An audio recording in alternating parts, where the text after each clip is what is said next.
जब भी बैठता हूँ तन्हाई में जब भी बैठता हूँ तन्हाई में मैं तो उसकी यादें रुला देती हैं।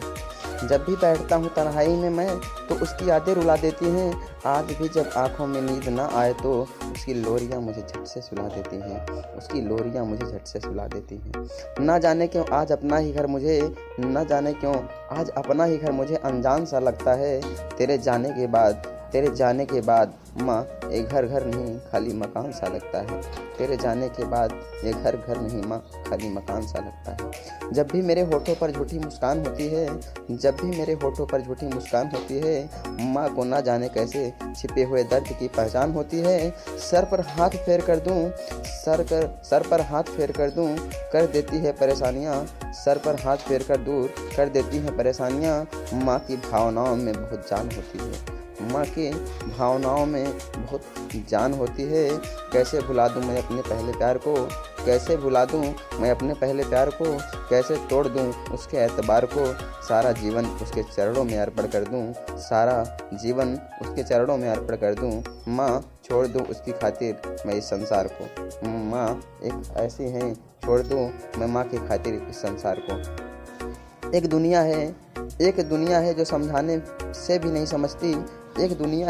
जो समझाने से भी नहीं समझती।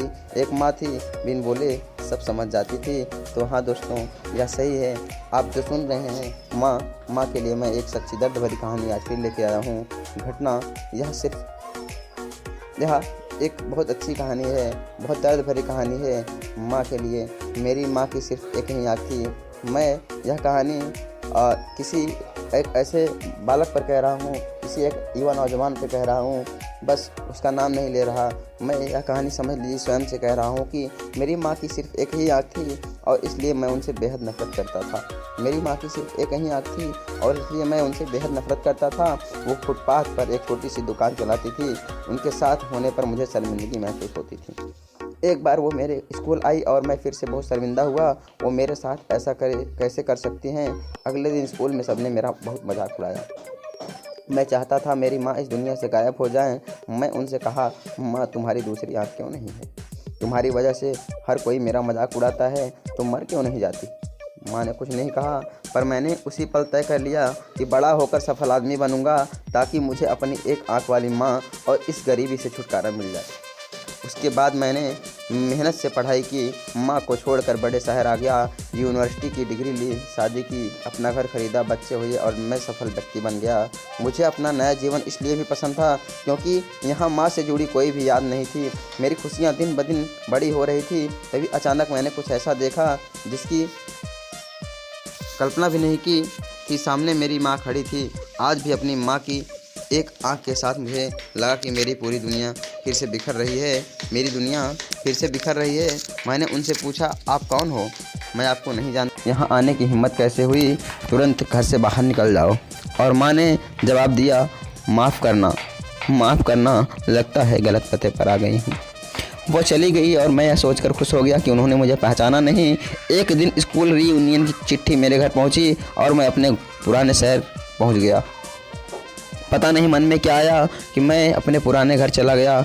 वहाँ माँ ज़मीन पर मृत पड़ी थी। मेरी आँख से एक बूंद आंसू तक नहीं गिरा। उनके हाथ में एक कागज़ का टुकड़ा था। वो मेरे नाम की पहली और आखिरी चिट्ठी थी। उन्होंने उस चिट्ठी में लिखा था, मेरे बेटे मुझे लगता है मैंने अपनी ज़िंदगी जी ली है। मैं अब तुम्हारे घर कभी नहीं आऊँगी, पर क्या यह आशा करना कि तुम कभी कभार मुझसे मिलने आ जाओ गलत है? यह गलत है। मुझे तुम्हारी बहुत याद आती है। मुझे माफ़ करना कि मेरी एक आँख की वजह से तुम्हें पूरी ज़िंदगी शर्मिंदगी झेलनी पड़ी। जब तुम छोटे थे एक दुर्घटना में तुम्हारी आँख चली गई थी। एक माँ के रूप में मैं यह नहीं देख सकती थी कि तुम एक आँख के साथ बड़े हो, इसलिए मैंने अपनी एक आँख तुम्हें दे दी। मुझे इस बात का गर्व था कि मेरा बेटा मेरी आँख की मदद से पूरी दुनिया के नए आयाम देख पा रहा है। मेरी तो पूरी दुनिया ही तुमसे है। मुझे दुनिया से कोई फ़र्क नहीं पड़ता। मेरी माँ की चिट्ठी पढ़कर मेरी दुनिया बिखर गई और मैं उसके लिए पहली बार रोया। जिसने अपनी ज़िंदगी मेरे नाम कर दी वो मेरी माँ थी।